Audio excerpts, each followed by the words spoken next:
शहरे मधुपुर का जन्म। मधुपुर शहर के इतिहास पर बातें करते हुए दरअसल मैं महसूस कर रहा हूं कि मैं इतिहास के ठीक बगल से गुजर रहा हूं। उस इतिहास के जो नेपथ्य में है, शायद गुमनाम है या शायद हाशिए पर है। लगभग 150 वर्ष यही है मधुपुर की कुल उम्र। शहरों नगरों का इतिहास देखें तो एकदम से छवारिक शहर, जैसे नई मसें भींगती हैं किसी किशोर के। बनारस, लखनऊ, अयोध्या, गया, पटना, नालंदा, राजगीर, कोलकाता और देवघर के प्राचीन एवं भव्य रुतबे के सामने तो बस बबुआ शहर ही है। पर गुमान देखिए और जुबान देखिए, गज नहीं 2 गज लंबी, कुछ ऐसे कि छोटा बच्चा जान के हमको ना धमकाना नहीं। बस यही मुद्रा है इस मधुपुर की। पर सिर्फ इसके ताव पर ही न जाइए, दिल जिगर भी है इसके पास। यूं सच तो यह भी है कि परंपरा, तहजीब, अंदाज व एहसासों के स्तर पर स्वयं को समृद्ध मानते इस शहर की बुनियाद में बेहिसाब कटे हुए दरख्त पैबस्त हैं, जिन पर आज यह शहर खड़ा है और इठला रहा है। कल उस जमीन पर घनघोर जंगल थे, और जंगल भी ऐसे कि सूरज तक न दिखे। बस छन कर आती थी सूरज की किरणें और चंदा की चांदनी।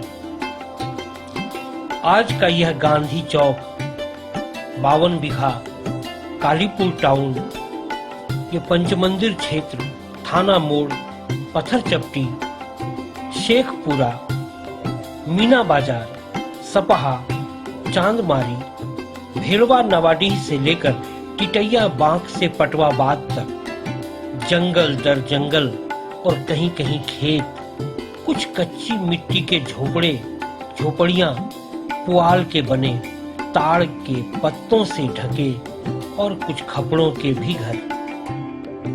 आज जंगल इतिहास हो गया है और शहर जवान। जैसे सभ्यताएं बसती ही हैं जंगलों को जमींदोज करके। कल के लाड़गढ़ और पाथरौल स्टेट के अधीन एक जंगल तरीका घने जंगलों से आच्छादित गांव मधुपुर। यूं तो 1871 ईस्वी में दौड़ पड़ी रेल की पटरियां मधुपुर में, पर 1855 एवं 1857 की क्रांतिकारी घटनाओं ने ही मानो बरतानिया हुकूमत को यह संदेश दे डाला था कि शासन के लिए तेज गति से परिवहन की व्यवस्था को दुरुस्त करना पड़ेगा।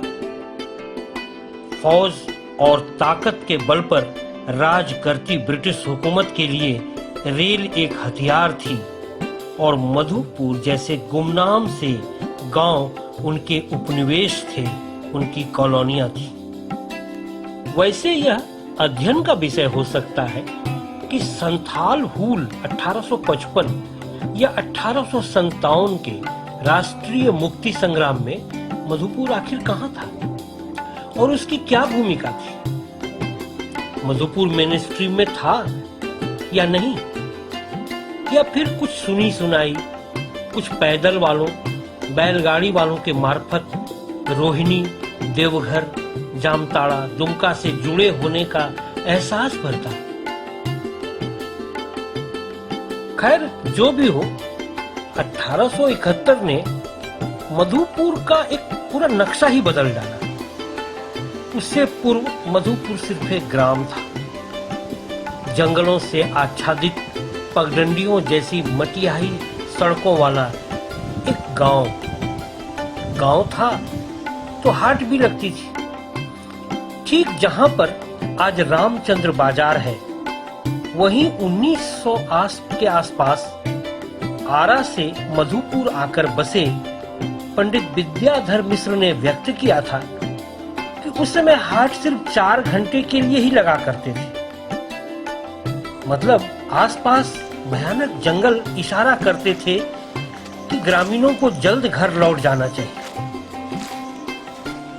कुछ बुजुर्गों ने बतलाया था कि जहां पर आज पंच मंदिर है और जहां आज ला ओपाला पार्क है, वहां एक जमाने में स्मशान हुआ करता था और वहीं एक पतली सी जोरिया बहा करती थी। तब मधुपुर सिर्फ हटिया से लेकर स्टेशन तक, थाना मोड़ से लेकर गांधी चौक तक ही अस्तित्व में था। रेल ने आकर मधुपुर को एक शहरी व्यवस्था दी, एक शहरी तमीज दी। 1871 में रेल के धड़ाधड़ पटरियों पर दौड़ने से 1 से 1.5 दशक पूर्व से मधुपुर तैयार हो रहा था एक नए दौर के लिए, एक नई दुनिया के लिए।